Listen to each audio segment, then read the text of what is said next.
la libre entonemos un himno a la paz y al derecho a vivir, a la luz del heroico pasado, a la aurora que habrá de venir. Una sombra se suma a otra sombra, la respuesta jamás. Muy bien, entonces vamos a darle paso a nuestra tercera conferencia, la del profesor Eri Leiva Ramírez. Él nos va a recrear precisamente con una conferencia, que creo que las tres conferencias, quiero recordar, la de la doctora Patricia, que se llamó Movimientos Poblacionales y Trata de Personas. Recordar esa conferencia, que es la 1, la de Pablo, ahorita, y esta que me parece que las tres van a ajustar muy bien para las preguntas que vayamos a tener, que se llama La ideología como parámetro para la creación de reglas jurídicas, un debate entre Althusser y Kennedy. Bienvenido, profesor. El profesor Eri Leiva es colega nuestro, viene de la Universidad de Cali, de la Facultad de Derecho, es docente investigador de nuestra universidad. Bienvenido desde esa región. Muchísimas gracias, muy buenos días para todos, muy buenos días para todas. A usted, doctor Duarte, por el honor de permitirme encontrarme tal vez en el auditorio más representativo de lo que puede ser esta casa de estudios que es la Universidad Libre. Y precisamente voy a hacer uso a ese nombre de la última parte, libre, porque parte de esta ponencia surge de la imposibilidad que se presentó en el primer congreso de Filosofía del Derecho para el Mundo Latino que se hizo en la ciudad de Alicante, toda vez que uno de los autores representa lo que podría ser un punto de vista conceptual norteamericano. Y la razón que dieron los organizadores es, no, es que esto es para el mundo latino. Así que se podría pensar que era, yo suelo explicar entonces al comité organizador, pues miren, yo me considero como cualquiera de ustedes un latino, y más latino que inclusive ustedes porque soy latinoamericano, pero el hecho de que trate aquí de apartar el punto de vista de un norteamericano no quiere decir que deje de ser latino, ni que lo que voy a decir no vaya a ser crítico positivo. Al final no me dejaron exponer. Sí, al final me dijeron, no, pues el tiempo no da infinidad de excusas, y por esa razón agradezco que se dé este espacio. Ahora, la exposición va a tener un punto de contradicción, va a ser dialéctica en la medida en que inicialmente pareciese ser que hacer una defensa de la postura de este representante de los Critical Legal Studies norteamericano, pero la respuesta es que no. Sencillamente voy a tomar un criterio de autoridad desde mi punto de vista argumentativo, y es tomar parte de las tesis de ese autor, compararlas con los planteamientos de Althusser, uno de los representantes del estructuralismo francés, para poder llegar a mirarlo en un contexto colombiano, aclarando que no estoy pensando en una transplantación conceptual. El término transplantación me parece, uno, inapropiado, y dos, inadecuado. Inapropiado porque creo que tenemos suficiente criterio para establecer qué es conveniente o no para elaborar una teoría jurídica a nivel de América Latina y particularmente en Colombia. No sé, y no quiero pensar aquí por pretencioso, pero es de aclarar que la Academia Colombiana en el campo de la filosofía del derecho ha tenido una gran representación a nivel internacional. Nos falta mucho, por supuesto, pero ya nos estamos volviendo referente, y eso no lo digo por el hecho de ser colombiano ni por el hecho de ser latinoamericano, lo digo porque en efecto así es. En la experiencia y en escenarios académicos, y esto es bueno decirlo, nos están leyendo, que es una de las cuestiones más difíciles de llegar a pensar, y no nos están leyendo por copiar lo que otros dicen, nos están leyendo por hacer algo distinto a lo que otros han venido realizando. Entonces, por eso considero que es inapropiado, y considero que es inadecuado porque no es el concepto que describa realmente lo que se viene realizando en la Academia Jurídica y en la Academia Filosófica Colombiana. Por eso no es un ejercicio de transplantación, sencillamente hay que reconocer que parte de nuestros discursos tienen también un diálogo con autores que salen del contexto latinoamericano, y es ahí donde va dirigido el concepto de ideología. Así que inicialmente voy a tratar de empezar con una de las afirmaciones que hace Duncan Kennedy. Duncan Kennedy no es uno de los autores más leídos en Colombia, eso hay que declarar. Somos más seguidores de otros autores tal vez, digamos, por traición o porque nos sentimos afines o porque consideramos que dentro de los parámetros de una teoría argumentativa son más cercanos para lo que deseamos plantear. Yo recuerdo que inclusive en los anales que se encuentran en las gacetas constitucionales de la Asamblea Nacional Constituyente se cita bastante a Ronald Dworkin, se cita bastante a John Rawls como un parámetro de justicia social. Entonces, digamos que es más como por ese lado. Recuerdo el gran referente que se presentó, esa sentencia tan representativa para muchos de nosotros, que es la sentencia T46 del 92, pues casi que todo el discurso se centra en estos autores, se centra en lo que plantean Rawls, se centra en lo que Ronald Dworkin establece. Por vez primera se ve en una sentencia la palabra o el apellido Haar como un referente teórico. Entonces, repito, tal vez sea por cercanía, por lo demás, y ese tal vez es el que yo quiero llegar a establecer en esta disertación. Pues bien, Duncan Kennedy, en su gran obra representativa, que la voy a traducir, que es una crítica a la administración de justicia, adjudication podría como conceder, sería una mala traducción del concepto de adjudication, pero por eso lo traduzco, una crítica a la administración de justicia, y su interlocutor tiene nombre propio, que es Ronald Dworkin. Y la primera afirmación, que es como empieza la introducción del texto, Duncan Kennedy va diciendo, con respecto a Ronald Dworkin, los dos coinciden en el School of Law de Harvard. Entonces, una de las primeras críticas que quiero hacerle a Ronald Dworkin es que me parece importante que él reconozca que el derecho tiene consecuencias políticas, pero lo que me parece hipócrita es que no acepte que el derecho viene de la política. Y es que esa primera afirmación que él va realizando y lo va desarrollando en todo lo largo de ese texto es precisamente el punto de partida de esta intervención. Y es que los jueces, contrario a lo que algunos considerarían, no fallan basándose en reglas, ni fallan basándose en principios, ni siquiera el tema de derecho juega un papel importante, sino que lo que pesa es la convicción ideológica. Ese es el aporte distinto que hace este autor frente a los representantes del realismo jurídico, porque los representantes del realismo jurídico van diciendo que el juez sencillamente juega de una forma arbitraria según sus propias convicciones. Y lo que Duncan Kennedy dice es que el juez ni siquiera tiene convicciones. El que administra justicia, el que concede derechos desde una óptica jurisprudencial, se encuentra sometido a aparatos ideológicos, a influencias de grupos, lo que él llama inteligencias, de las cuales él no puede excluirse. Pero no estamos hablando de un sujeto alienado, estamos hablando de un sujeto que carezca de reflexión, conscientemente quiere adherirse a esas posturas ideológicas. Entonces los jueces, lo dice de alguna otra manera Duncan Kennedy, cuando empiezan a administrar justicia, sus intereses personales quedan a un lado, los que pesan son los intereses de grupo. Y los intereses de grupo son aquellos que van demarcados en el cual él se encuentre. Es una postura interesante porque él va llegando a establecer la siguiente afirmación: si un juez ideológicamente es conservador, va a hacer todo lo que su raciocinio le permita para que su fallo, más que pensar en administrar justicia, represente y defienda esa postura ideológica.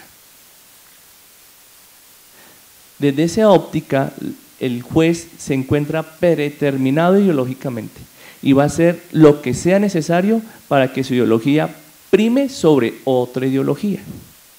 Entonces, y en Norteamérica ese debate es bastante interesante, de ahí la importancia de si ideológicamente la Corte va a ser conservadora o si ideológicamente la Corte va a ser liberal, porque dependiendo de la postura ideológica de la mayoría de esos magistrados, así van a ser sus fallos. Esa es la postura que establece Duncan Kennedy, lo cual de alguna u otra forma deja de lado todo ese aspecto de la teoría jurídica que plantean autores como Ronald Dworkin, o que plantean autores como Haar, o que plantean autores como Walbush, o que plantean autores como el mismo John Rawls, en el cual aquí lo que importa es interpretar las reglas jurídicas y en caso de vacíos normativos, pues vamos a la regla de discrecionalidad, como lo plantea el positivismo incluyente, en la postura dworkiniana, ¿no? Vamos al foro del principio y entonces el tema, al final termina diciendo Duncan Kennedy, quienes se van a defender esa postura también están defendiendo una ideología. Hay un autor que trató de hacer un análisis de esa obra de Duncan Kennedy y precisamente el libro se llama así, Una crítica a la adjudicación, que es el doctor César Rodríguez, que hoy en día es el director de justicia. En esa interpretación él empieza a elaborar una obra, toma diferentes sentencias de la Corte Constitucional donde él va diciendo, obsérvese que en estas sentencias Duncan Kennedy tiene toda la razón. Entonces plantea sentencias como en el caso del aborto, empieza a hacer el estudio del caso del aborto y se observa que a todas luces, más que pensar en una interpretación de la carta, de la óptica positivista que tenía el entonces magistrado y ponente, el doctor Carlos Gaviria Díaz, dice, no, aquí lo que importa es demostrar que Colombia está a la par interpretativamente con otros estados que manejan constituciones incluyentes como la del 91. Y en ese análisis él va entrando a establecer cómo muchos de los salvamentos de votos que se presentaron eran defensa de las posturas conceptuales que se venían desarrollando en la Constitución del 86 y no propiamente debates o defensas jurídicamente argumentadas. Es decir, no se recurrió, como sostenían autores de esa escuela positivista, desde una óptica de aquí lo que pasa es que usted no interpretó bien la regla, sino que sencillamente fueron cuestiones de debate ideológico.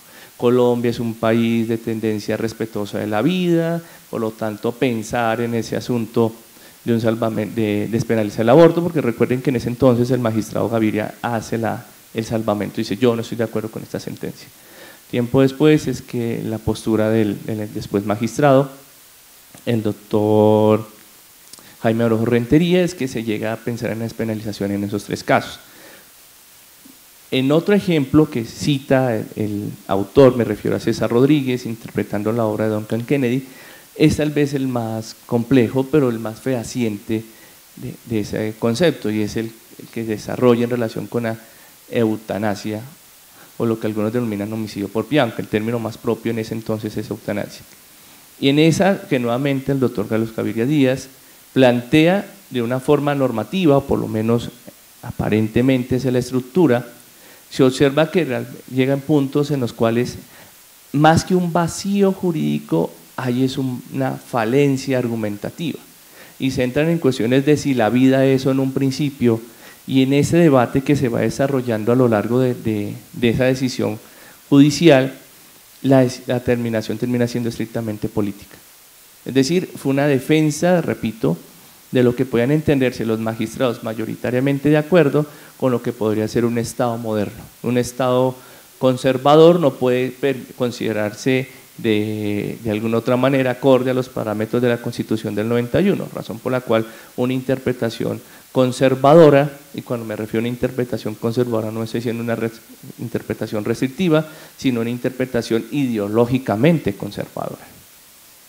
Razón por la cual ahí no hubo debates de argumentos jurídicos, sino debates de argumentos ideológicos, que por X o Y razón la mayoría de los que se encontraban en esa sala de decisión consideraban ideológicamente que eran más cercanos a la postura expuesta por el entonces magistrado que a la que aquellos que se oponían. Pero reitero, no es desde alguna otra óptica, sino interpretación que realizan los seguidores de Duncan Kennedy a las decisiones argumentativas que se vieron en esos fallos. Sin embargo, si uno entra a visualizar, la idea de Duncan Kennedy no es en ningún momento del todo descabellada, toda vez que tiempo atrás el pensador francés Louis Althusser planteaba algo semejante. ¿Qué quiere decir con algo semejante? Él consideraba que el derecho reflejaba la concepción ideológica del que se encontraba detectando el poder político. En el texto de Ideologías de Estado y Aparatos de Estado, es tal vez una de las obras más representativas de esta postura. Althusser escribió muchísimo, pero para el caso me voy a centrar en esta. Él va diciendo, inicialmente la estructura y el aparato de un Estado solo tiene un propósito, y es poder imponer lo que el grupo mayoritario considera. Es decir, esas concepciones que nosotros conocemos y seguramente defendemos de el Estado está para garantizar la vida, honra y bienes de los ciudadanos, la protección de los derechos humanos y lo demás, que es una postura, dicho sea de paso, occidental. Si uno entra a mirar constituciones de naciones asiáticas y particularmente aquellas que tienen una concepción filosófica distinta a la grecorromana, pues esa palabra no aparece. Aquí hago un paréntesis.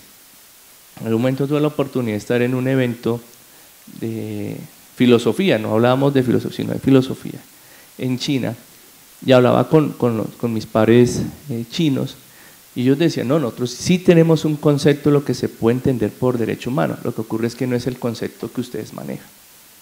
Ese concepto que para nosotros o es desconocido o es inaceptable, es lo que llega a dificultar ese diálogo entre Occidente y Oriente cuando se trata de derechos humanos. Porque nuestra postura no es la misma que ellos poseen, y sin embargo no quiere decir que la de ellos sea menos o sea más que la nuestra. Es una cuestión argumentativa en su momento, pero que ellos la tienen, solo que no es semejante a la que manejamos. Entonces, dentro de esa óptica, y cerrando el paréntesis, viene lo que Althusser sostiene. El que llega al poder va a hacer todo lo que se encuentra a su alcance y se va a emplear de algunas estructuras, lo que él llamaría aparatos de Estado, para poder imponer su ideología. Y sobre eso uno se puede llegar a mirar que en la historia de América Latina hay bastantes referentes sobre el particular. No quiero pasar por la forma argumentativa simple de decir, no, es que yo tomo la idea y la voy adecuando dependiendo del ejemplo. No quiero que se vea de esa forma. Al contrario, lo que quiero dar a entender es que de manera tal vez desconocida, quiero pensar en el ignorante noble, o para algunos de una forma consciente, que ya se sale de mi percepción, se busca generar toda la fuerza del Estado para que manejemos un mismo discurso. Ese es el otro punto del texto de Althusser. Él sí cree que los que defienden el concepto de ideología de Estado buscan unanimidad discursiva. No sé si es que el señor Althusser tuvo la oportunidad de leer a don Miguel Antonio Caro, que Miguel Antonio Caro, cuando parte de la regeneración y plantean el ejercicio de civilización, término tan despectivo, porque se hacía en términos despectivos, va diciendo es que la única forma que el pueblo colombiano puede llegar a ser una sociedad civilizada es que siga el parámetro de una sociedad civilizada, y la sociedad civilizada más cercana a nosotros es el concepto de España. Entonces lo mejor que nosotros podemos hacer es manejar una sola lengua y una sola religión. Eso nos hace civilizados. Y si uno llega a mirar tanto los pocos debates, si es que hubo debate en la Constitución del 86, con el resultado de la misma, Althusser, no sé si había leído, repito, a Miguel Antonio Caro, o es sencillamente algo muy usual de parte del funcionamiento del poder en la creación de las normas jurídicas, en este caso la Constitución del 86, pero tenía toda la razón. La estructura de la Constitución Nacional de 1886 originalmente era para imponer eso. Todos ustedes, independientemente si son indígenas, si son afros, si son croix, si son gitanos, tienen que hablar un solo idioma. Y si quieren hacer a los beneficios del Estado, tienen que suscribirse a una sola religión, algo que terminaba siendo paradójico porque en la misma norma constitucional establecía la libertad de cultos. Entonces, dentro de ese parámetro, repito, en términos castizos, lo que Althusser quiere decir es el que llega al poder para permanecer en él y que todos manejen su discurso de poder, va a modificar el Estado. Y existiendo algunas entidades, las va a querer utilizar para conservarse. Entonces, Althusser menciona tres en concreto. Una que no es propiamente estatal, aunque institucionalmente dentro de una sociedad, y dos que generalmente son estatales. La que no es estatal es la Iglesia.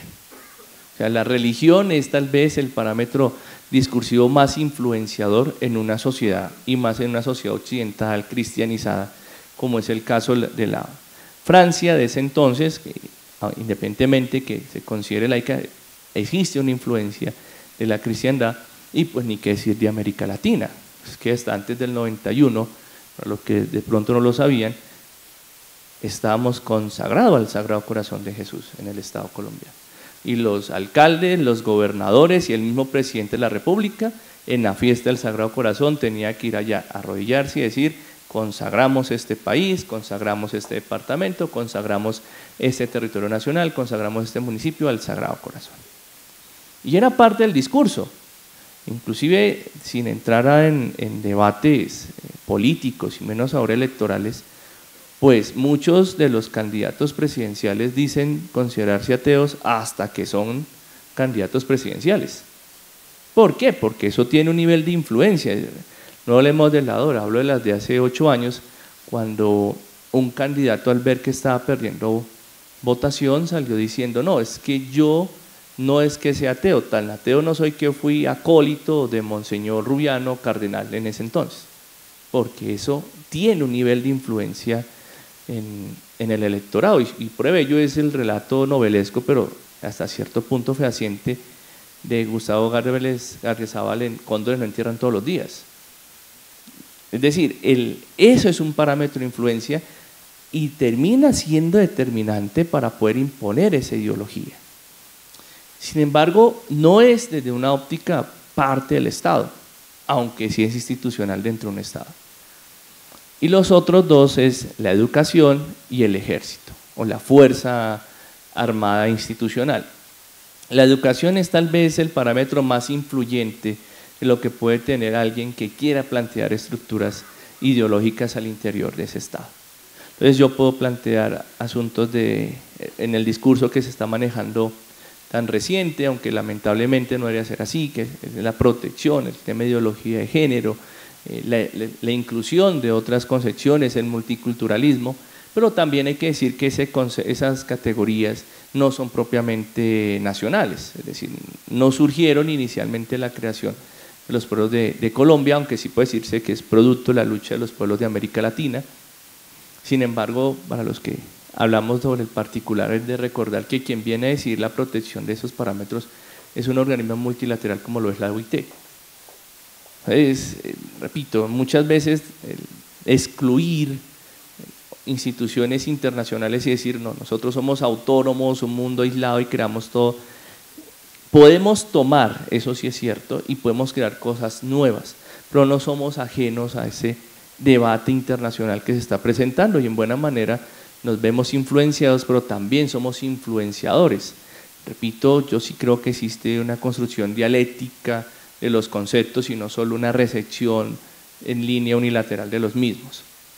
Entonces, sobre ese particular, repito, viene generando, y cuando hablamos de reglas, la influencia que en ellos determina. Entonces, inicialmente se consideraba que la regla jurídica surgía, bien sea la voluntad de aquel que tiene legitimidad, inicialmente la tenía exclusivamente el órgano legislativo, pero como consecuencia del foro del principio que tanto defiende Ronald Dworkin, pues el juez empieza a empoderarse en la construcción de esas reglas basadas en interpretaciones. El famoso caso difícil, del cual se defiende tanto en Empires of Law, va surgiendo de alguna otra forma de interpretación, ya no de reglas sino de principios, pero una vez ese principio se adecúa para resolver el caso difícil, surge la regla jurídica. El problema es, ¿y quién me dice que un caso es difícil? Entonces la postura, y haciendo hilo con lo que viene estableciendo Duncan Kennedy, es que es el arbitrio del juez el que va a decidir si un caso es difícil o no. Me piden aquí las palabras y en el documento que se puso a consideración así se plantea.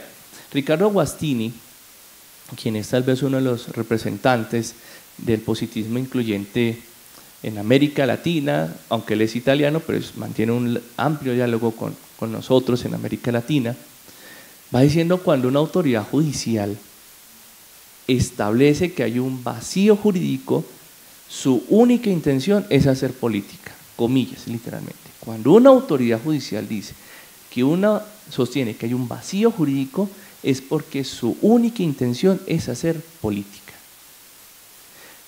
No estoy diciendo que eso sea cierto. Lo que quiero decir es que si lo tomo como parámetro argumentativo, la postura que desarrolla Duncan Kennedy puede tener certeza. ¿En qué medida?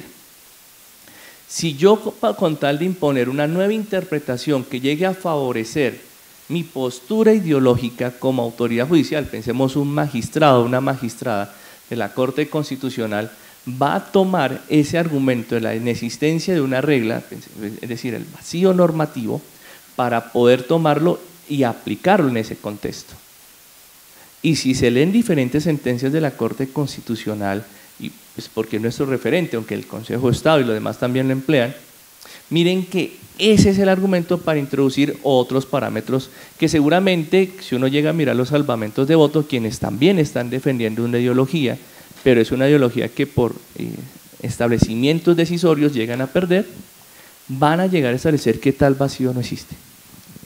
Entonces, sí creo, y sencillamente es una postura descriptiva, no necesariamente es la postura que yo prohijo, que existe de alguna otra manera en la creación de reglas más que asuntos políticos. Yo no creo que porque yo soy de Partido Liberal o porque soy de Partido Conservador o porque sencillamente soy homofóbico, no, en eso sí me aparto de aquellos que sostienen que el juez, como los realistas jurídicos, que el juez falla según sus convicciones personales.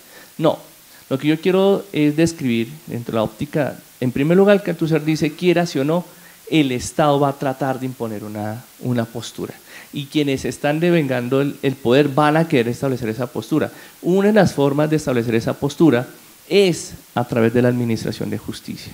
Y los órganos de cierre se encuentran conformados por personas que, aunque seres humanos como ustedes y como yo, también se encuentran miembros o determinados por un grupo que se denomina inteligencia, y ese grupo que se denomina inteligencia va a hacer todo lo posible por defender esos intereses de grupo, y una forma de hacerlo es a través de sus decisiones judiciales. Entonces, las reglas no son, en el término de Duncan Kennedy, una interpretación de principios, ni tampoco son una aplicación de reglas, sino que son el reflejo de una lucha ideológica en la cual aquel que tiene la potestad de plantearla, pues va a tomar todas las capacidades argumentativas para imponerle en el debate, o bueno, lograr que se llegue a ver en el debate, el término de imposición suena un poco crudo, ver que se influencia en el debate y que esa ideología llegue a permear a toda la sociedad. Eso es, palabras más, palabras menos, lo que venía a poner a consideración de ustedes, y repito, muchísimas gracias porque en esta casa de estudios, mi casa de estudios, lo pude hacer. Han sido ustedes muy amables, muchas gracias por la atención. Buenos días. Mi nombre es Felipe Franco. La pregunta va dirigida al doctor Pablo y pues quiero hacer referencia a algo que usted nos decía en su discusión, y hace referencia a la metáfora en la que los conquistadores llegan pues pensando en imponer una cultura, una religión, pero encontrándose que estos pueblos indígenas ya contaban con este tipo de organización y otras instituciones que pues también eran fuertes y había una organización estable, según lo que pues logró entender de su discusión. Y cómo a través de pues ese proceso de conquista, esta cultura se ve replegada por esa culturización que tratan de hacer los conquistadores, y que no es algo que solo haya pasado en ese proceso de conquista, ¿no? Nosotros vemos cómo en Colombia el conflicto armado ha sacado a los pueblos indígenas de su territorio, y estos pueblos indígenas han migrado a las grandes ciudades. Al migrar estos pueblos indígenas a las grandes ciudades, van teniendo hijos que van dejando su lengua abandonada, sus costumbres, y que con ocasión a las reglas de ese nuevo territorio que están habitando, son niños que tienen que ir al colegio y aprender matemáticas, religión y otras instituciones que están haciendo que volvamos a reconquistar esos pueblos indígenas que deberían estar siguiendo en su proceso de cultura arraizal, pues. Quería exponer esto porque nosotros a veces pensamos que el proceso de conquista terminó allá. Nosotros diariamente estamos perdiendo a estos pueblos indígenas. Hay que caminar por el centro de Bogotá para poderlo ver. Hay niños indígenas que están en la calle y que están olvidando la lengua, y cada día Colombia está perdiendo un indígena más. Gracias. De pronto podría también ser un cuestionamiento para el doctor Pablo de cuál tipo de medidas puede hacer un gobierno, o en qué estamos fallando, porque esa conquista pues sigue, ¿no? Muchas gracias, buenos días. Gracias a la Universidad Libre por el espacio, a nosotros los invitados.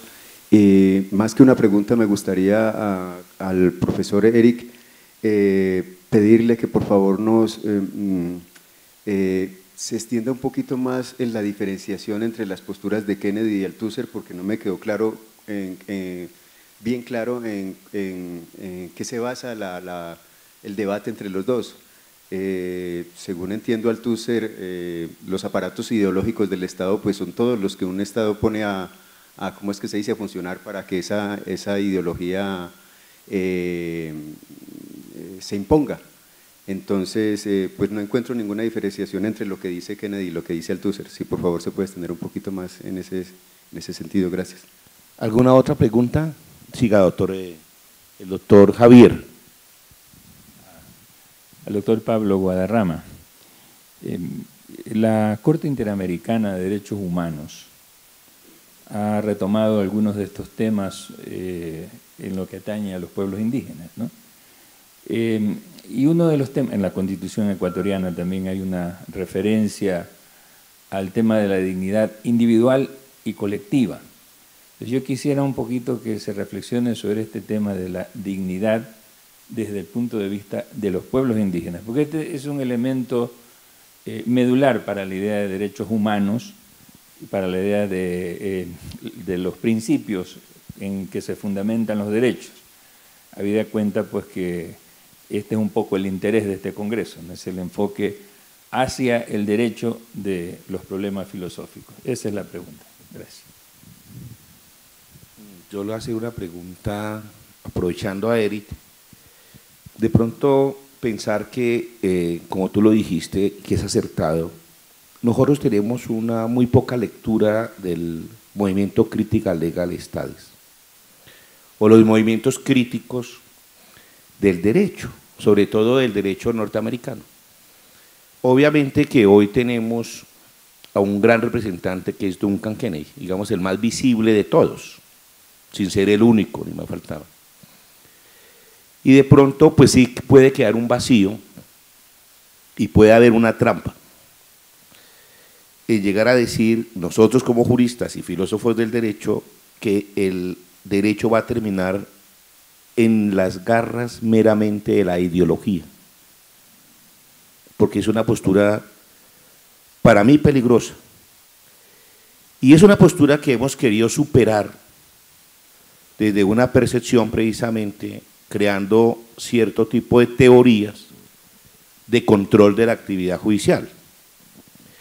Y nosotros hemos pensado que precisamente entre esas teorías del control judicial o del juez, para evitar que sea arbitrario, para evitar que sea voluntarista, para evitar precisamente que se diferencie el legislador que puede hacer una ley por voluntad, ¿sí? sin concertar la opinión pública, al juez se le exigen cosas mínimas, principio de racionalidad, principio de argumentación, se le pide que sus sentencias en sus obiter dicter sean expresos, claros, que puedan exponer una cadena de argumentos para poder controlar de alguna manera.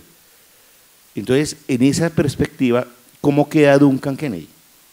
Porque es como si él se pasara, ¿sí? Se pasara esa lógica en la que también queremos que el juez esté inmerso. Sobre todo un juez en particular, este juez constitucional que es tan valioso, por ejemplo, para defender derechos. Porque entonces me preocuparía si es ideológico, podríamos regresarnos. Te digo porque ayer estábamos trabajando sobre el tema del coto vedado, bueno, todo este tema de hasta dónde se puede mover o no mover el sistema, si hay un control interno, bueno, cosas de esas. Era eso nomás. Bueno, ¿alguna otra pregunta? Y ya para que entre la última pregunta. Y contestamos, y acto seguido, posteriormente, mientras van a hacer la pregunta, la profesora, la doctora Clemencia Bonilla Olano, quien va a continuar a posteriori de las preguntas, Ella nos va a hacer la presentación del libro ¿Para qué sirve la epistemología a un investigador y a un profesor? La doctora Clemencia es filósofa de la Universidad Nacional de Colombia, fue nuestra rectora en la Universidad Autónoma de Colombia, ha sido docente e investigadora y se ha dedicado obviamente siempre a la reflexión filosófica, a la reflexión ética, política y también a la reflexión sobre la educación. Entonces le damos una bienvenida, doctora Clemencia. Esta es su casa, ella nos ha acompañado ya casi cuatro o cinco congresos nuestros y quiero recordar al auditorio que cumplimos 14 años con este congreso, que eso es bien importante y bien valioso, el congreso. Gracias, doctora Clemencia, por su presencia. La última pregunta. Para el doctor Leiva, él habla sobre la condición que tiene el juez de fallar sirviéndole al Estado. En cierta forma, un elemento esencial del juez, para que no se desvíe de su condición, ni que vaya a fallar bajo preceptos, de pronto quiero una explicación frente en la situación que se llegue a presentar, si él está fallando bajo los criterios de los cambios dinámicos de la política de un Estado y el dejar de fallar en derecho o acorde a los derechos fundamentales que hay y que se pregonan hoy en día, que son fundamentales.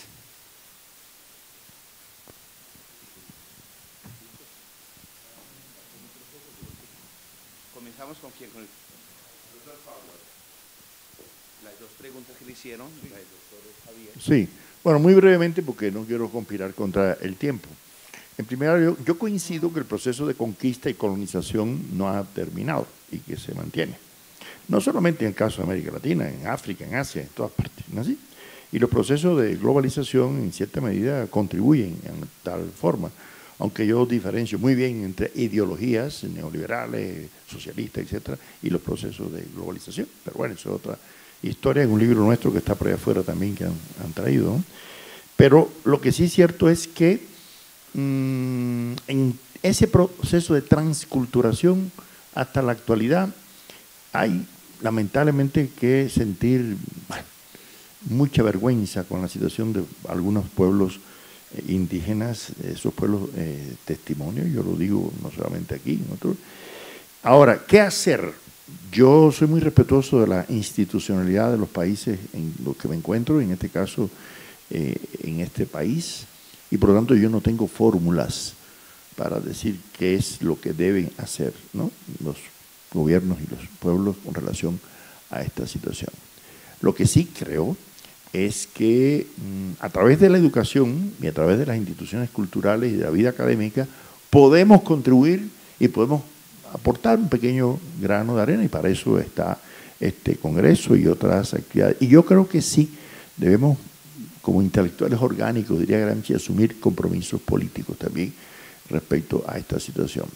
De la misma forma que con relación al tema que ha planteado el doctor Javier, porque es un tema de mucha actualidad, y yo veo con mucho placer que algunas constituciones no solamente hayan planteado este problema de la dignidad de estos pueblos, sino también de los derechos de la naturaleza, como es el caso de Ecuador o el caso de Bolivia, cosa que otras culturas, parece, otros pueblos no quieren hacer, olvidando aquello de Marx, ya que estamos en el bicentenario de su natalicio, de que el capitalismo por su naturaleza es hostil a la naturaleza y atenta contra toda la condición humana.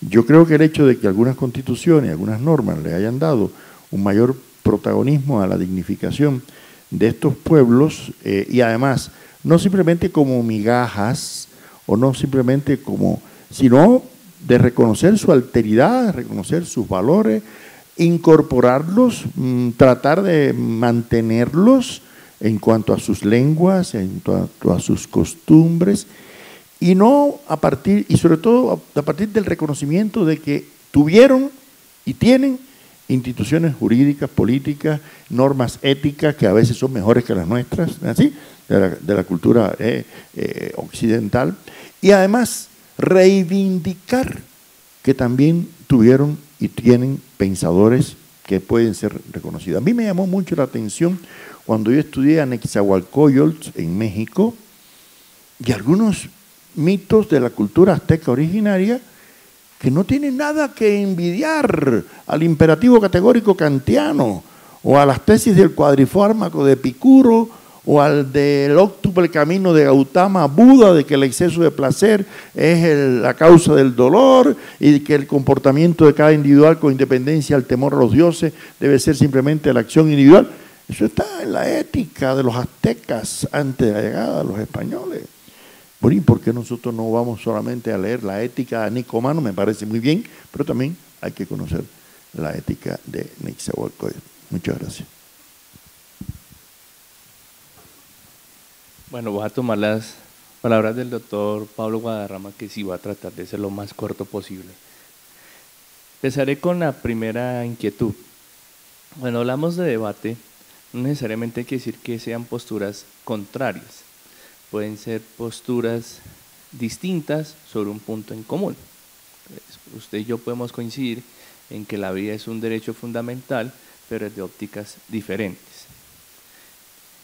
No obstante, sí existen aspectos que permiten distinguir lo que plantea Kennedy de lo que plantea Althusser. Althusser dice: yo no necesito necesariamente reglas para imponer mi ideología. Por eso establecía las tres aparatos ideológicos para él. Por un lado, la iglesia pues no crea reglas jurídicas, puede establecer parámetros morales, más no reglas jurídicas.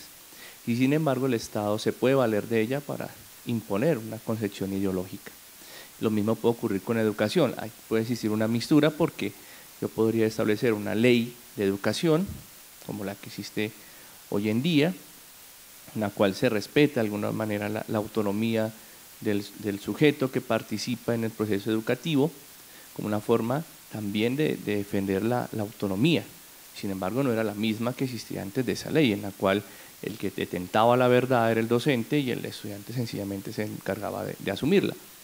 Sí, digamos que desde ese punto de vista es la postura Althusser. Yo no necesito necesariamente el derecho, sí necesito de Estado, sí necesito de una estructura, sí necesito de alguna otra manera una forma de verla imponer. Si no es por las vías del derecho, lo puedo imponer por las vías de las armas, el tema del ejército. Pero para Duncan Kennedy, él dice: no, la ideología sí requiere el derecho.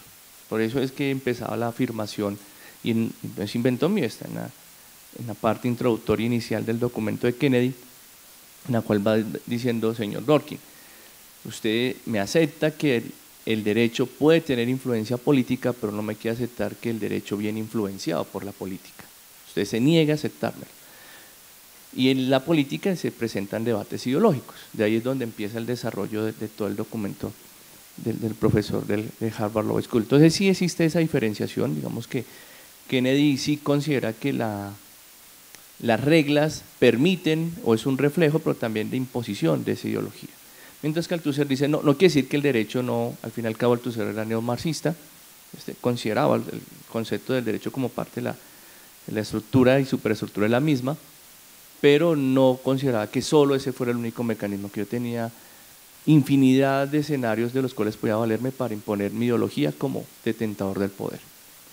En cuanto a la inquietud que plantea el doctor Rubén, lo primero que quiero dejar aclarado es, y no con esto estoy dando traspiés, no es que yo sea defensor de la misma, es decir, yo no… Es más, llegué ahí por accidente o por necesidad. Digo por accidente y por necesidad por las siguientes razones. Por accidente porque en mis clases del doctorado en Derecho, en el sorteo que se hizo para exposiciones, a mí me tocó Kennedy. Y ustedes no saben el karma que es leer a Kennedy por dos razones. Las obras importantes de él nunca vienen en español.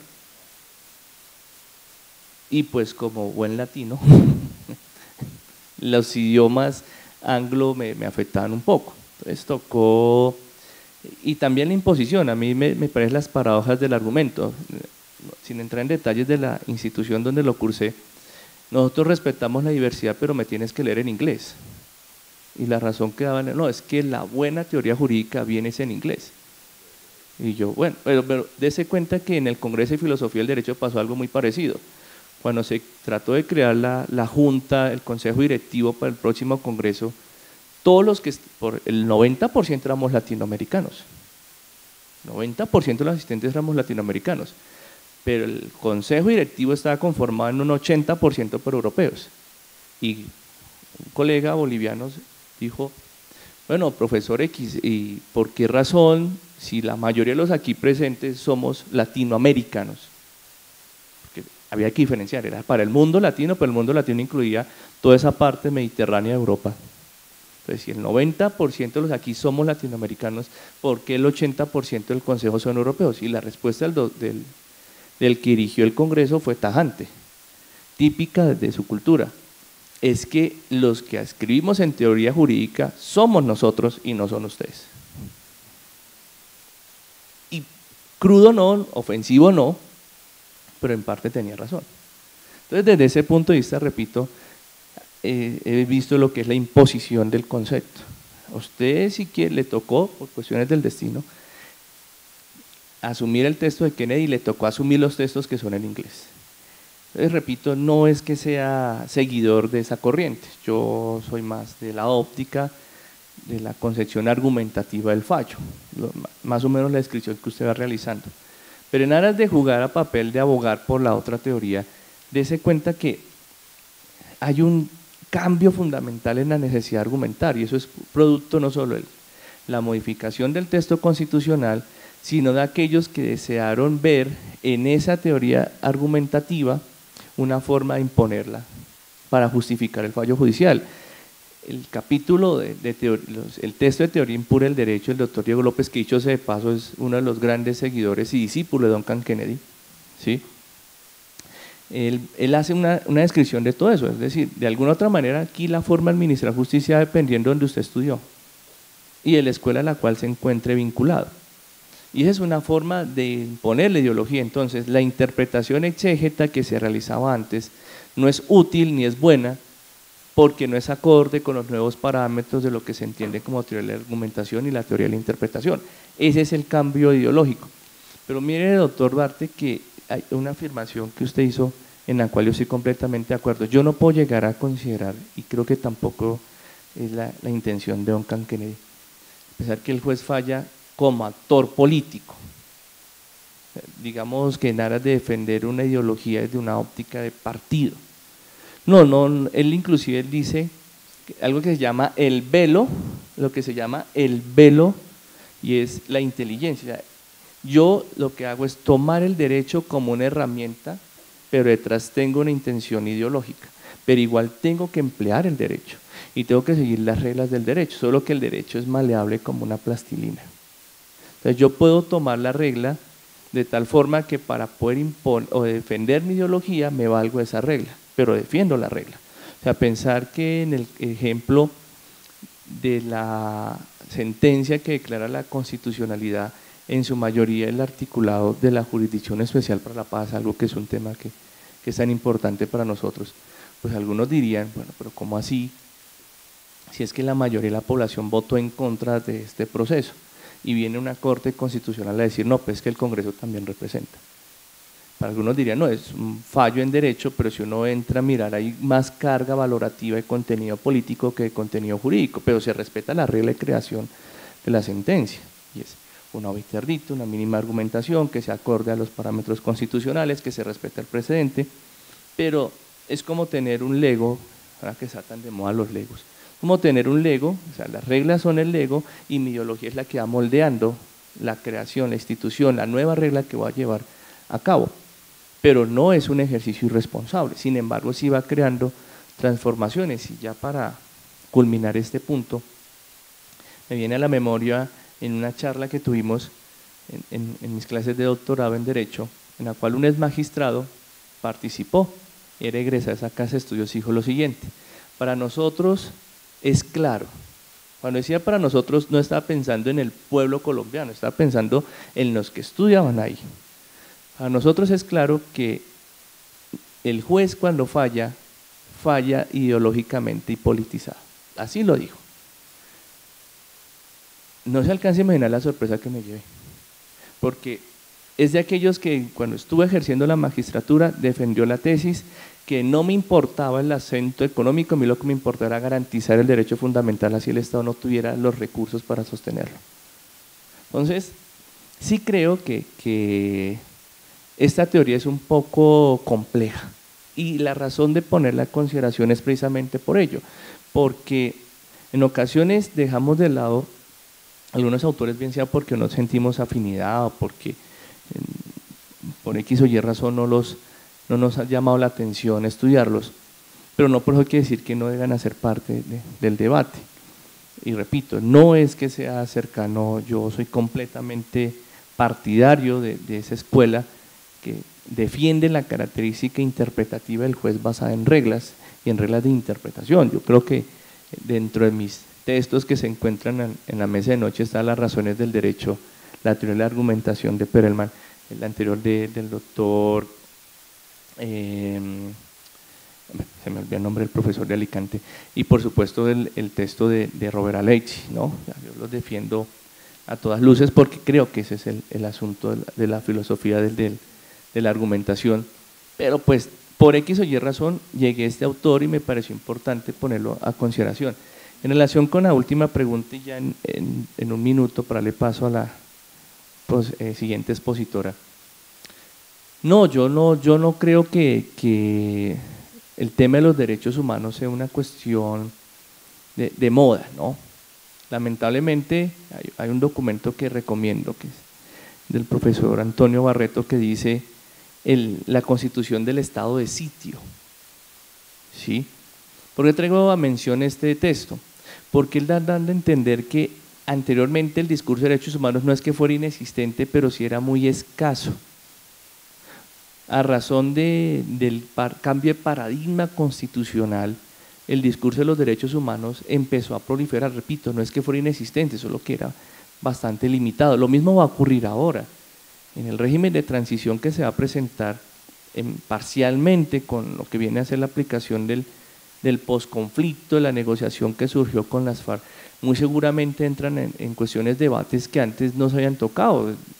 Hasta hace unos 3 años hablar de género, no es que no se hablara, pero era muy poco. Hoy en día empiezan debates de género, empiezan debates de nuevamente el derecho internacional humanitario, lo que es justicia transicional y lo demás. Entonces no, yo no creo que los jueces fallen según la moda. También es cierto que gracias a la proliferación de debates se facilita el ingreso de nuevas posturas conceptuales y eso por supuesto enriquece el diálogo que se va presentando entre los actores. Los magistrados anteriores a la Corte Constitucional, escuchaba hoy por ejemplo uno de ellos, decía es que nosotros cuando fallábamos sabemos que nuestros fallos eran un saludo a la bandera. Hoy en día ¿a quién se le ocurre que el Tribunal Constitucional sus fallos son un saludo a la bandera? O sea, es de tal nivel de importancia, pero sobre todo de tal nivel de respetabilidad, pero obligatoriedad, que inclusive algunos se atreven a decir que son los que hacen las políticas públicas. Eso admite toda cuestión de debates.